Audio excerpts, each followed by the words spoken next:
नमस्कार, वंदे मातरम। स्वागत है आप सभी का आपके अपने YouTube चैनल पर। दोस्तों, अगर आप लोगों ने इंडिया पोस्ट ऑफिस भारतीय डाक विभाग की तरफ से आई हुई जेडीएस ग्रामीण डाक सेवक के 21,413 पदों के लिए आवेदन किया है और आपका सपना 2025 में अपने गांव जिले के अंदर इंडिया पोस्ट ऑफिस को ज्वाइन करके परमानेंट सेंट्रल लेवल की सरकारी नौकरी पाने का है, तो आज की वीडियो आपके लिए बहुत ज्यादा जरूरी होने वाली है। तो दोस्तों, जैसे कि आपको पता है कि 3 मार्च 2025 तक इंडिया पोस्ट ऑफिस की तरफ से जेडीएस के पदों पर ऑनलाइन आवेदन मांगे गए थे। 3 मार्च का समय जा चुका है। 2 दिन के गैप के बाद यानी कि 4 और 5 को गैप के बाद 6, 7 और 8 मार्च को आप लोगों ने अपने फॉर्म को एडिट किया होगा। फॉर्म को एडिट करने की डेट भी जा चुकी है।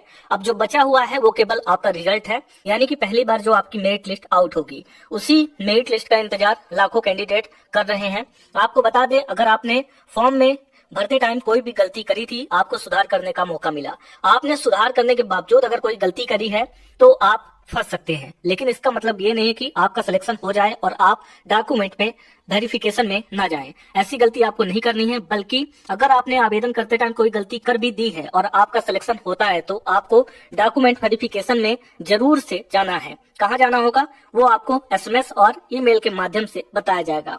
तो आपने जिस भी डिस्ट्रिक्ट के लिए आवेदन किया है, जिस भी डिवीजन के लिए आवेदन किया है, उसी डिवीजन में आपका होने वाला है डॉक्यूमेंट वेरिफिकेशन। तो अगर छोटी मोटी गलती हो भी गई है तो भी जाना है। उसको कैसे सुधार किया जाएगा वहां पे जाकर ही पता लगेगा। अगर नहीं जाएंगे तो बहुत बड़ी गलती करेंगे। सबसे पहली बात कि इस बार कितने फॉर्म भरे गए हैं, आइए इसको हम ऑफिशियल वेबसाइट के माध्यम से समझते हैं, ताकि हम आगे आपको रिजल्ट कैसे देखना है इसके बारे में और आसान तरीके से रिजल्ट को कैसे देखेंगे, जरूरी कागज के बारे में भी कुछ बेसिक जानकारी दे सके। तो दोस्तों, अभी आप इंडिया पोस्ट ऑफिस की ऑफिशियल वेबसाइट पर आ चुके हैं। यहाँ पर देख सकते हैं कई सारी विंडोज जो है तो लाइव हैं। यहाँ पे आपको अप्लाई का बटन दिख रहा है। यहाँ पे आपके जो फॉर्म एडिट की विंडो है उसको हटा दिया गया है। अभी आप केवल अपना एप्लीकेशन स्टेटस चेक करते हैं। तो एडिट करने के बाद एप्लीकेशन स्टेटस चेक करना बहुत इंपॉर्टेंट है, ताकि ये आपको मालूम रहे कि आपने फाइनल सबमिशन के बाद कौन सी गलती करी है, गलती करी भी है कि नहीं करी है, आपका फॉर्म सक्सेसफुली सबमिटेड है कि नहीं। उसके लिए रजिस्ट्रेशन नंबर डालेंगे और फोन नंबर एंटर करेंगे, जो फोन नंबर आपने आवेदन करते टाइम डाला था। कैप्चा कोड डालेंगे, आपका पूरा का पूरा एप्लीकेशन स्टेटस शो करेगा। जिन कैंडिडेट का फी पेमेंट लगा हुआ है वो अपना स्टेटस जरूर चेक कर लें, उनकी फी पेमेंट हुई थी कि नहीं, क्योंकि बिना फी पेमेंट के आपका एप्लीकेशन फॉर्म सक्सेसफुली सबमिटेड नहीं माना जाएगा। जिन लोगों को बैक कर दिया गया था, फी पेमेंट करने का ऑप्शन नहीं मिला, वो ओबीसी, ईडब्ल्यूएस और जनरल से आते हैं, तो उनका फॉर्म अनसक्सेसफुल माना जाएगा। इसीलिए फी पेमेंट चेक करना बहुत इंपॉर्टेंट होता है। ये तो हो गई फी पेमेंट की बात। रिजल्ट कैसे देखेंगे, जब भी रिजल्ट आता है, जैसे यहाँ पे कॉलम्स बने हुए हैं, 2024 के सभी रिजल्ट को यहाँ पे अपलोड किया गया था। तो इस बार कुछ दिनों में बदलाव करके या तो इन रिजल्ट को हटा दिया जाएगा या इसी की जगह नए रिजल्ट को पेस्ट कर दिया जाएगा। जैसे यहाँ पे जीडीएस ऑनलाइन एंगेजमेंट शेड्यूल जुलाई 2024 है, इसको हटा के जुलाई 2024 को जनवरी 2025 करके इसी में नया रिजल्ट अपलोड किया जाएगा। जैसे ही प्लस की बटन पे क्लिक करेंगे, सभी राज्यों के नाम आपको देखने को मिलेंगे और इन राज्यों के सामने भी एक प्लस की बटन है, जिससे ये पता चलता है कि कितनी लिस्ट इनकी आई थी। पहली लिस्ट का नाम हमेशा list of short listed candidate होता है। दूसरी लिस्ट आती है तो सप्लीमेंट्री लिस्ट कहलाती है। List second, supplementary list third. जितनी भी लिस्ट आती है यहाँ पे उनको ऐड कर दिया जाता है। पिछली बार 2024 में टोटल 6 लिस्ट आई थी। इस बार कितनी आएंगी इसके बारे में आगे हम बात करेंगे। उससे पहले आपको हम बता देते हैं कि इस बार टोटल फॉर्म कितने भरे गए। अकॉर्डिंग टू सरकारी डेटा जेडीएस के महासचिव एसएस महादेवा जी के अकॉर्डिंग इस बार लगभग 30 से लेकर 35 लाख लोगों ने आवेदन किया है।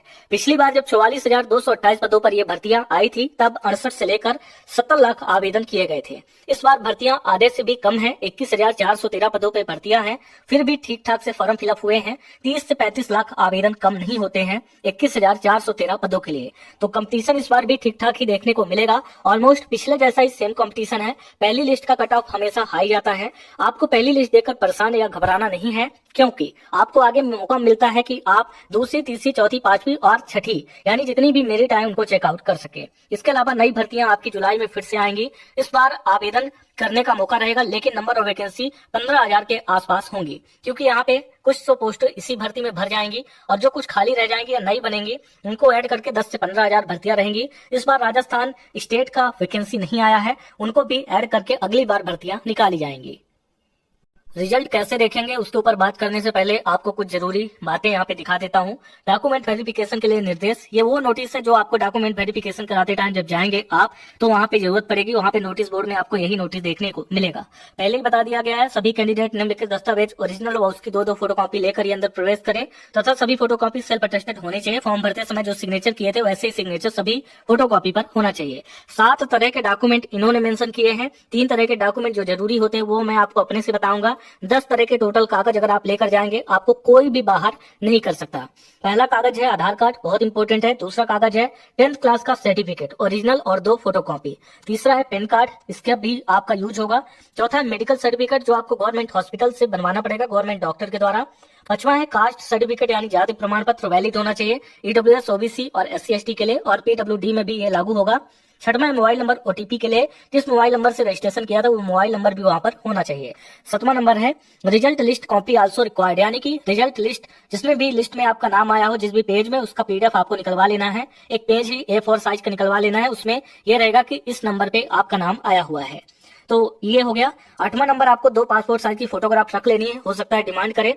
9वां नंबर है कि आपने जो आवेदन किया, फॉर्म फिलअप किया है, सिग्नेचर मैच करने के लिए कि सेम सिग्नेचर वहां पे भी आपने फोटोकॉपी में किया है वो भी आपको अपने साथ रखना है। हालांकि वो वहां से निकाल लेते हैं लेकिन आपको बैकअप के लिए 2 पेज 20 रुपए में, 10 रुपए में निकल जाएगा, 15 रुपए में, तो आपको निकलवा लेना है। और 10वां नंबर यह है कि कंप्यूटर सर्टिफिकेट की डिमांड की जाती है। अगर हो सके आपने BCA, PG DCA या DCA किया हुआ है तो आपको अपने पास उसको भी रख लेना है, या किसी भी क्लास में आपने कंप्यूटर की पढ़ाई करी है तो उस सर्टिफिकेट को रख लेंगे। वो उतना ही मान्य है जितना कि एक सर्टिफिकेट मान्य होगा।